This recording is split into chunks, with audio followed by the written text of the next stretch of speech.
এখন আমরা উপরের চুলটা কাটবো। তো দেখুন, উপরের চুল কাটার আগে আমরা সুন্দর করে পানি মেরে নিয়েছি, স্প্রে করে নিয়েছি। এখন 3টি লেয়ারে আমরা চুলটা কাটবো। এই যে ডানের দিকে একটা ভাগ, বামের দিকে একটা করে নিলাম এবং মিডিলে একটা রেখে দিলাম। তো আমরা উপরের চুল কাটবো চিরুনি এবং কেচি এবং হাতের সাহায্যে। তো আমরা টোটালি উপরের চুল কাটবো আমরা 3টি স্টেপে। তো দেখুন আমরা এখন কিভাবে চুলটা কাটি।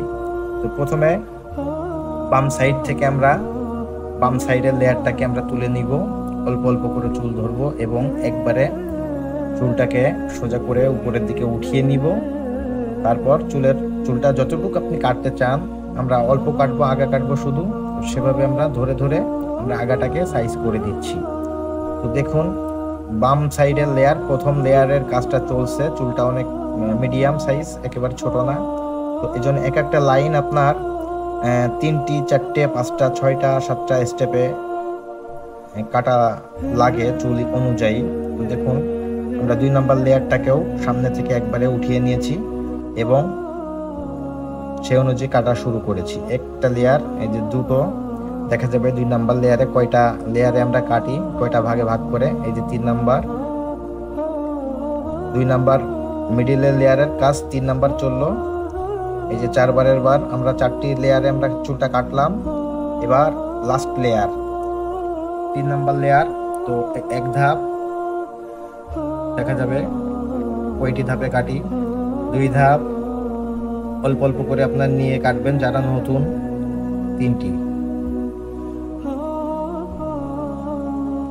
4টে, তো 4টে এসে কাটলাম। তো তারপর দেখুন, এবার আমার এই যে চুলগুলা রয়েছে একদম মিডিল পজিশনে, কিভাবে আপনি কাটবেন। মিডিল পজিশনেও আপনাকে এভাবে হাত দিয়ে ধরে একটু বেশি ছোট করতে হবে, এই যে অ্যাঙ্গেল করে নিতে হবে। পিছন থেকে নিচ থেকে আপনার একটু কাটা পড়বে বেশি, উপরের দিকে আপনার আস্তে আস্তে সেটাকে ছেড়ে দিতে হবে। নিচের থেকে বেশি কাটা পড়বে, উপর থেকে কম কাটা পড়বে, তাহলে আপনার পিছনের এই মিডিলের পজিশনটা একবারে স্লোপিং ভাবে মিশে যাবে উপরের সাথে। উপরে নিচে যত ছোট, আস্তে আস্তে উপরের সাথে বড়োর সাথে মিশে যাবে।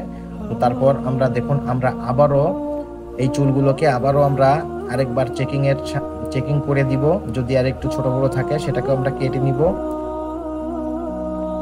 তো সে একই সিস্টেমে আমরা আবারও সেই চুলটা কাটছি, উপরের চুলটা আরেকবার চেকিং করছি, একটু এদিক ওইদিক করে নিয়ে চিরুনিটা একটু এদিক ওইদিক দিয়ে চুলটা ভাগ করে নিয়ে আপনার চেকিংটা করা উচিত, চারিদিকে নেড়ে চেড়ে নিয়ে।